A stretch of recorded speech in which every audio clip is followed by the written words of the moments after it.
Vote പിടിക്കാനുള്ള ഏക വഴി എന്ന് പറയുന്നത് ജനങ്ങളെ തമ്മിലടിപ്പിക്കുക. ഞങ്ങളുടെ കുറ്റം കുറവ് നോക്കാം. വയനാട്ടില് രാഹുൽ ഗാന്ധി വന്നപ്പോ ഞങ്ങളുടെ കൊടിയുണ്ടോ, കോൺഗ്രസിന്റെ കൊടിയുണ്ടോ എന്നാണ് ഇപ്പോ ഞങ്ങളോട് അവര് ചോദിച്ചുകൊണ്ടിരിക്കുന്നത്.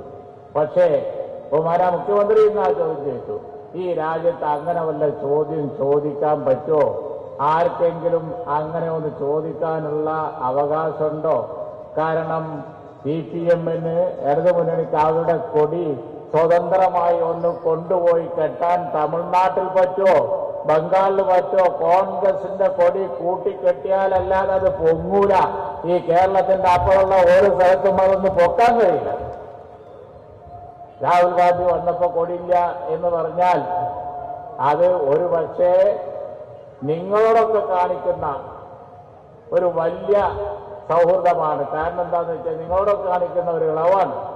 കാരണം ഗൂഡല്ലൂർക്ക് കടന്നാൽ കോൺഗ്രസിന്റെ കൊടിയും പിടിച്ച് രാഹുൽ ഗാന്ധിക്ക് സിന്ദാബാദ് വിളിക്കല്ലാതെ നിങ്ങൾക്ക് യാതൊരു രക്ഷയില്ല. നിങ്ങൾക്ക് നിങ്ങളുടെ കൊടിയും കൊണ്ട് വയനാട്ടിലേക്ക് വരാൻ കഴിയോ? വഴിയില്ല. എന്നാൽ വയനാടിന്റെ ബാക്കിയായ ഗൂഡല്ലൂരിൽ കോൺഗ്രസിന്റെ കൊടിയും പൊക്കി രാഹുൽ ഗാന്ധിക്ക് സിന്ദാബാദ് വിളിച്ചുകൊണ്ടാണ് CPM-ന്റെ ആളുകളും ഇടതുമുന്നണിക്കാരും നടക്കുന്നത്. അപ്പൊ വയനാട്ടിൽ വരുന്ന കൊടിയൊന്നും ഒഴിവാക്കി എന്നാൽ അത് നിങ്ങൾക്കൊരു സൗജന്യമാണ് എന്ന് പറയാതിരിക്കാൻ നിർവാഹമില്ല. കാരണം രാഹുൽ ഗാന്ധി നമുക്കറിയാം ഇന്ത്യ മുന്നണിയുടെ നേതാവാണ്.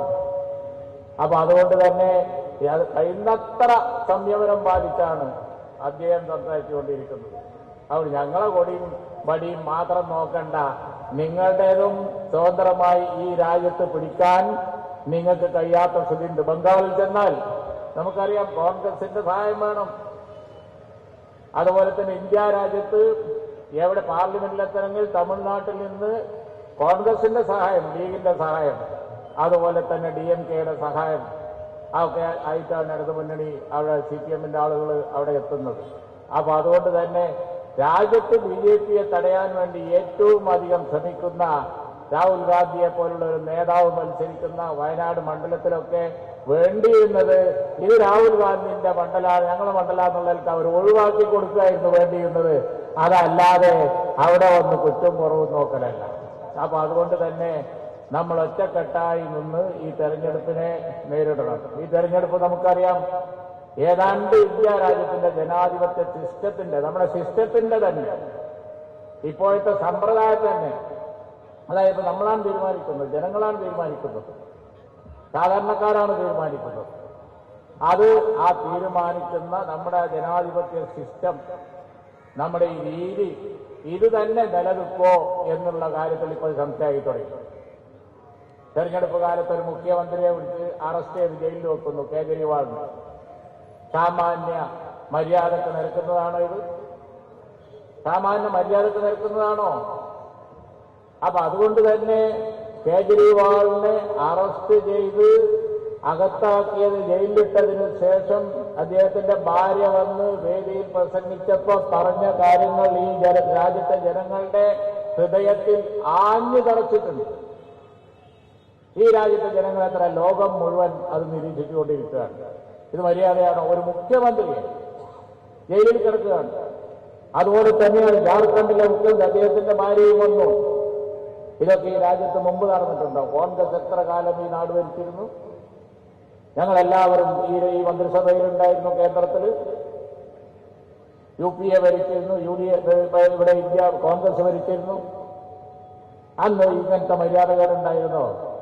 നമുക്കറിയാം കോൺഗ്രസിന്റെ, ഇന്ത്യൻ നാഷണൽ കോൺഗ്രസിന്റെ ഫണ്ട് മരവിപ്പിക്കും. അങ്ങനെ ഫണ്ട് മരവിപ്പിക്കാവോ? നോട്ട് നിരോധനം പെട്ടെന്ന് കൊണ്ടുവന്നത് എന്തിനാണ് എന്ന് അന്ന് പലർക്കും സംശയമുണ്ടായിരുന്നു. അന്ന് ഉത്തർപ്രദേശിൽ തെരഞ്ഞെടുപ്പ് നടക്കാൻ പോകുമായിരുന്നു, UP-യിൽ.